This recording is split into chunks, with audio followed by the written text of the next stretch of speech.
तो दोस्तों आज हम आपको बताएंगे हिंदी का विकास। हिंदी का विकास कैसे हुआ, ठीक है। तो देखिए समझ लेते हैं हिंदी का जो है कैसे विकास हुआ, ठीक है। देखिए हिंदी का जो है विकास, ठीक है। हिंदी एक जो है ये एक फारसी ऐसा भी क्वेश्चन पूछा था। जब पूछा जाता है कि जो हिंदी है यानी कि हिंदी शब्द है तो ये किस भाषा का शब्द है। तो जब ऐसा क्वेश्चन पूछा जाए तो आपको बताना हिंदी जो है एक फारसी भाषा का शब्द है। इसका नामकरण जो हिंदी है इसका नामकरण किसने दिया, तो यूरानियों, ये जो ईरानियों ने जो है इसका हिंदी का जो है नामकरण दिया था, ठीक है। बस समझ रहे हैं। हिंदी का विकास भारत के पश्चिमोत्तर में हुआ था। कहाँ पर हुआ था? पश्चिमोत्तर में हुआ है। अब देखिए इसका जो है विच्छेद देखते हैं।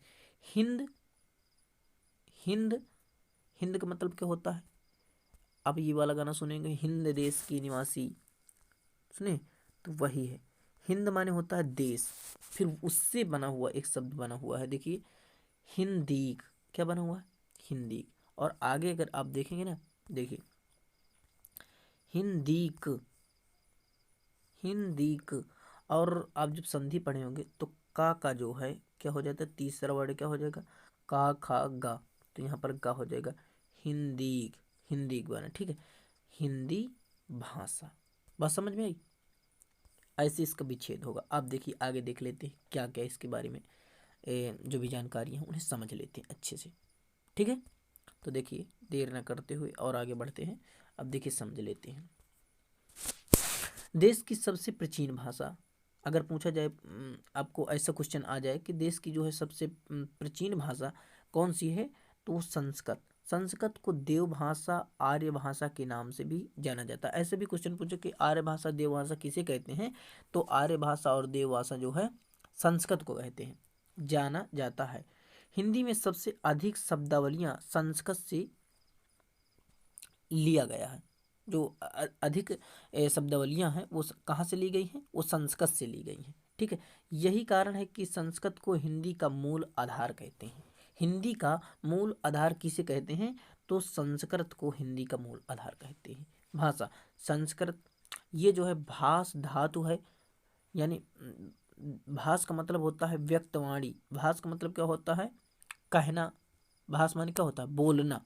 भास का अर्थ क्या होता है, भास का अर्थ होता है बोलना। बस समझ रहे हैं?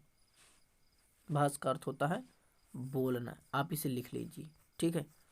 ये आप ये सब नोट है और ये बहुत ही इंपॉर्टेंट चीज़ें मैं बता रहा हूँ आपको, तो यहाँ पर नोट करते जाइए। और आपको शायद दिखने में भी कोई दिक्कत नहीं होगी, तो इसे आप जो है आसानी पूर्वक जो है लिखते जाइए, ठीक है। और आगे मैं बताऊँ आपको, देखिए इसे हटा देते, अब बताते हैं आपको।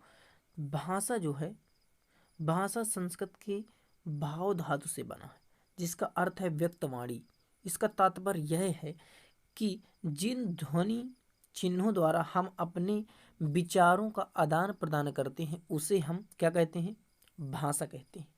यानी जिन ध्वनियों, यानी एक ध्वनि हो गई, एक चिन्ह हो गए भाई, यानी संकेत से हम भी अपनी बातें कर सकते हैं। हम अपने विचारों यानी जो हमारे भाव हैं उनको आदान प्रदान करते हैं, उसे क्या कहते हैं, भाषा। यानी कि जो मैं बोल रहा हूँ इसे ही क्या बोलते हैं, ये भाषा है। मैं आपको कुछ समझा रहा हूँ तो इसी को, यानी कि मैं किस यानी लिख कर बता रहा हूँ, तो ये क्या हुई, लिखित भाषा हुई। और एक हुई सांकेतिक भाषा, जैसे मैं यहाँ पर कोई एक व्यक्ति है तो मैं उसे बता रहा हूँ आप यहाँ पर हैं और मैं यहाँ पर हूँ, तो मैं आपको बता रहा हूँ कि यहाँ पर कोई व्यक्ति है, तो यानी एक संकेत के द्वारा हम बता रहे हैं, तो इसे बोलते हैं सांकेतिक भाषा। एक ध्वनित भाषा हो, जैसे मैं आपको बोल रहा हूँ कि उधर आपके सामने मोहन खड़ा है। कौन खड़ा है, मोहन, ठीक है। तो ये एक सांकेतिक भाषा हो गई। ऐसे तो भाषा जो है कई प्रकार की होती है। तो मैं बताऊं कि जिन ध्वनि चिन्हों द्वारा हम अपने विचारों का आदान प्रदान करते हैं उसे क्या कहते हैं, भाषा। नोट कर लीजिए, वेरी वेरी इंपॉर्टेंट चीज़ है, ठीक है। और आगे देखते हैं, देखिए यहाँ पर समझ लेते हैं।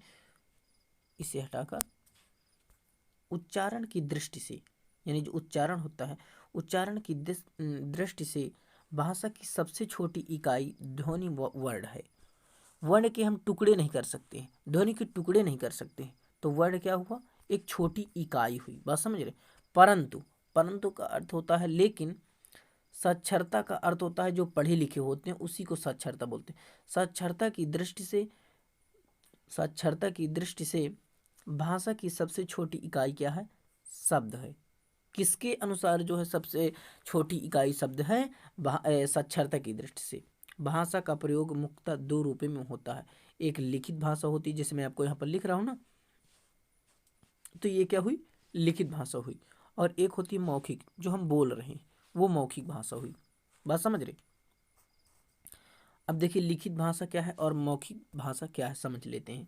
लिखित भाषा, जब हम अपने विचारों या मनोभावों को लिखकर व्यक्त करते हैं या पढ़कर समझते हैं, तब इसे लिखित भाषा कहते हैं। जहाँ यहाँ पर जो टाइपिंग मैंने लिखा, ये जैसे लिखित भाषा यहाँ पर हरे रंग से आपको दिखाई दे रहा होगा, और फिर यहाँ पर ये जो काले रंग से आपको दिखाई रहा होगा, ये देखिए, ठीक है। और यहाँ पर तो ये क्या हुई? ये एक लिखित भाषा है। बस समझ रहे हैं? तो ये चीज़ें आपको दिमाग में अपने समझना है, ना कि इनको आपको याद करना है और रटना। ये बात समझ लिए, लिखित भाषा ऐसी भाषा होती है जो किताबों में वैसे ही हम लिखते हैं, तो जो लिखी भाषा होती है उसे हम लिखित भाषा कहते हैं। जिसे हम पढ़ते हैं वो लिखित भाषा हो गई। और मौखिक भाषा, जब हम अपने विचारों या मनोभावों को बोलकर, जैसे मैं आपसे बता रहा हूँ, यही एक यानी बोलकर अपनी बातों को व्यक्त करते हैं या सुनकर समझते हैं, तो इसे क्या बोलते हैं? मौखिक भाषा कहते हैं। अब मौखिक भाषा का जब हम एक दूसरे के साथ बातचीत करेंगे उसी को बोलते हैं मौखिक भाषा। अब व्याकरण में आ जाते हैं, ठीक है। बस ये यानी कि जो हिंदी का विस्तार हुआ, कैसे हुआ, वही चीज़ हम बताएंगे आपको। और ज़्यादा नहीं है, ज़्यादा से ज़्यादा आपको 10 मिनट की वीडियो बनेगी, इसमें आपको जो है पूरा समझ में आ जाएगा। और बहुत इंपॉर्टेंट चीज़ है जो कि आपको हर परीक्षाओं में भी पूछी जाती हैं। अब व्याकरण में समझ लेते हैं। व्याकरण का अर्थ होता है विश्लेषण करना, ठीक है। विश्लेषण करना। व्याकरण का तात्कालिक स्वरूप और नियमों से बंधा होता है।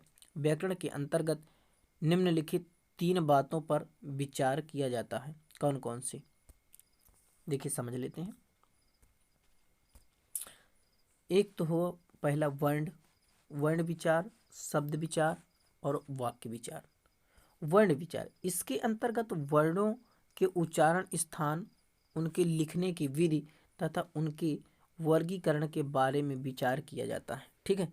अब शब्द विचार, इसके अंतर्गत शब्दों की उत्पत्ति, रचना तथा इसके अर्थ पर विचार किया जाता है, ठीक है। अब हमारा एक तीसरा वाक्य विचार बचा, तो वाक्य को भी पढ़ लेते हैं। वाक्य विचार क्या है?